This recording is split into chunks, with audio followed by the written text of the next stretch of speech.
Japan தேசத்தில் ஒரு உணவகம் இருக்கிறது. இந்த உணவகத்தில் டிமென்ஷியா, அதாவது மறதி நோய் இருப்பவர்கள் சர்வர்களாக பணி செய்பவர்கள்.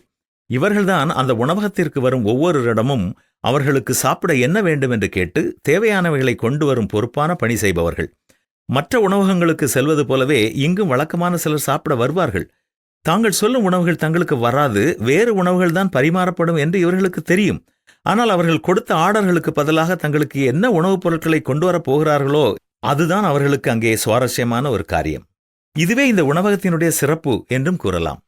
இந்த உணவகம் ஆரம்பிக்கப்பட்டதன் நோக்கம் என்னவென்றால், இந்த டிமென்ஷியா வியாதி அல்லது மறதி என்னும் வியாதியை குறித்த விழிப்புணர்வை கொண்டு வரவே இந்த உணவகம் ஆரம்பிக்கப்பட்டது.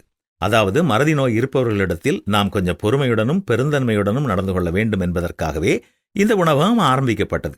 இதை குறித்து நாம் சிந்தித்து பார்க்கும் பொழுது, மறதி நோய் உள்ளவர்களிடத்தில் நாம் என்ன உணவு தேவை என்று கூறுகிறோம். ஆனால் அவர்கள் வித்தியாசமான உணவுகளை கொண்டு வந்தாலும் அவர்கள் மேல் நாம் கோபப்படுவதில்லை, எரிச்சல் அடைவதில்லை.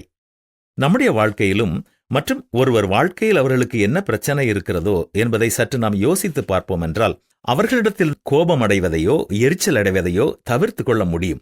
யாராவது நம்மிடத்தில் கோபத்தோடு எரிச்சலோடு பேசுவார்கள் என்றால், நாமும் பதிலுக்கு அவர்கள் மேல் எரிச்சலோடும் கோபத்தோடும் கத்தாமல், அவர்கள் ஏன் இவ்வாறு பேசுகிறார்கள், இன்று அவர்கள் என்ன பிரச்சனையில் இருக்கிறார்களோ என்பதை நாம் சற்று எண்ணி பார்ப்போம் என்றால், நாமும் அவர்கள் மேல் எரிச்சலோ கோபமோ அடையாமல் சாந்தமுள்ளவர்களாக பேச முடியும்.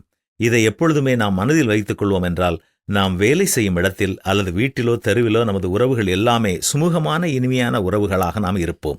மூடனுடைய இருதயத்தில்தான் கோபம் குடிகொண்டிருக்கும் என்று வேதமும் எச்சரிக்கிறது. நாமும் நம்மை சுற்றியுள்ள அனைவரிடமும் அன்புடனும் நீடிய பொறுமையுடனும் நடந்து கொள்வோமா?